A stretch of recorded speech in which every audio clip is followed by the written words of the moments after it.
দিকে এই রাজ্যের সমস্ত অংশের জনগণকে আমাদের বামপন্থী যে বিধায়ক দলের তরফ থেকে শুভেচ্ছা ও অভিনন্দন জানাচ্ছি।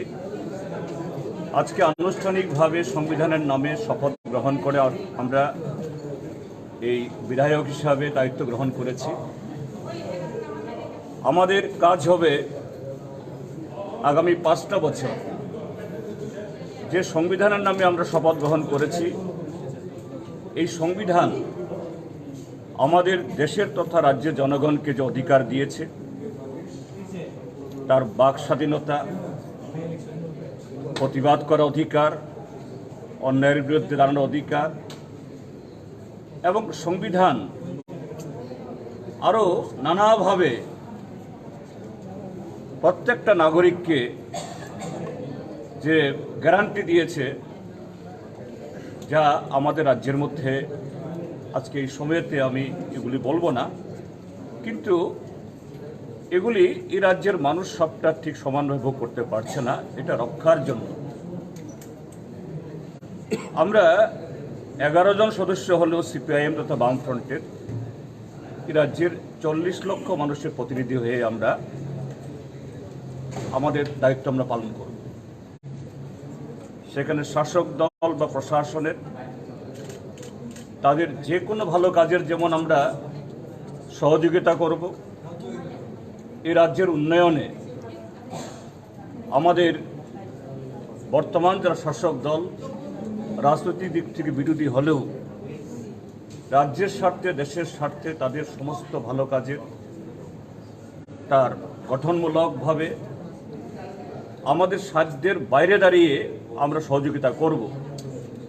কিন্তু রাজ্যের জনগণের স্বার্থ বিরোধী তার অধিকার হরণের চেষ্টা বা এই রাজ্যের উন্নয়নকে ব্যাহত করার ব্যক্তি স্বার্থে পরিচালিত হওয়ার যদি কোনো সেরকমের ঝোঁক দেখা যায়, আমরা এই 11 জন যারা আমরা এই সিপিআইএম বিধায়ক শুধু না, সারা রাজ্যের মানুষকে নিয়ে গণতান্ত্রিকভাবে আমরা বিধানসভার বাইরে এবং বিধানসভার ভেতরে সর্বত্র সমানভাবে আমাদের আওয়াজগুলো তুলে ধরব।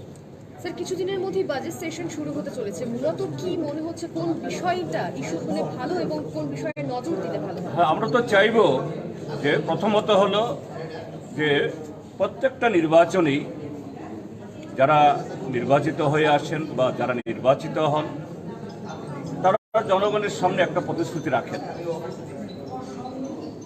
অবশ্যই এই জায়গায় জনগণের দাবি বা আমাদের দাবিটা আলাদা থাকবে, কিন্তু প্রথমত আমরা চাইব শাসক দল যে দাবি, যে প্রতিশ্রুতিগুলোর ভিত্তিতে এরা ভোট চেয়েছেন, আবার পুনর্নির্বাচিত হয়েছেন, সে প্রতিশ্রুতি পালন করুক। এই বাজেটে লিখিতভাবে তা উপস্থিত হোক এবং তা কার্যকরী করার জন্য সেরকমভাবে আন্তরিকতার সাথে তারা কিভাবে তাদের কর্মসূচি তার পরিণত করবে। দাদা, কংগ্রেস দলের 3 সদস্য আছে, বিধানসভায় যখন কথা বলবেন একসাথে সুর মিলিয়ে কথা বলবেন রাজ্যের উন্নয়নের জন্য। বিধানসভা যখন আমরা সদস্য হব তখন আর কংগ্রেস, সিপিএম, হ্যাঁ নিশ্চয়ই আলাদা দল তো আছেই, কিন্তু ন্যায়ের পক্ষে, জনগণের হিতের পক্ষে শাসক দলের লোকও যদি কথা বলে আমরা তাকেও সমর্থন করব। কারণ এটা কংগ্রেস বলে কথা নয়, এটা ত্রিপুরা মাথা বলে কথা নয়, এমনকি বিজেপির লোকরা যদি বলে যে না রাজ্যের হিতে এই কাজটা হওয়া চাই, কিন্তু এই রিজার্ভেন্স শাসক দল করছে না, আমরা তার সাথে আমরা সুর মেলাব। আমি তো বললামই যে ইস্যুর উপর ভিত্তি করে, ইস্যু যদি জনগণের হয়, রাজ্যের কল্যাণের হয়, ত্রিপুরা মাথা, কংগ্রেস, এমনকি শাসক দলের কেউ তাদের সাথে সুর মিলাতে আমাদের কোনো অসুবিধা নেই। আপনারা আলাদাভাবে শপথ নিলেন কেন আজকে? না, অ্যাকচুয়ালি আলাদাভাবে শপথ গ্রহণ করার ছিল না। আমাদের 2 জন বিধায়ক ধর্মনতে এসছেন, ওনারা লেট হয়েছে, তো আমরা অপেক্ষা করতে ভাবলাম একসাথে আমরা আসবো, এই জন্য দেরি হয়ে গেছে। আমরা মানে দুঃখিত এই জন্য, নতুবা আমরা আগে চলে আসতে পারতাম, এটা অন্য কোনো কারণ নয়। স্যার একটু একসঙ্গে দাঁড়ালে আপনার ছবি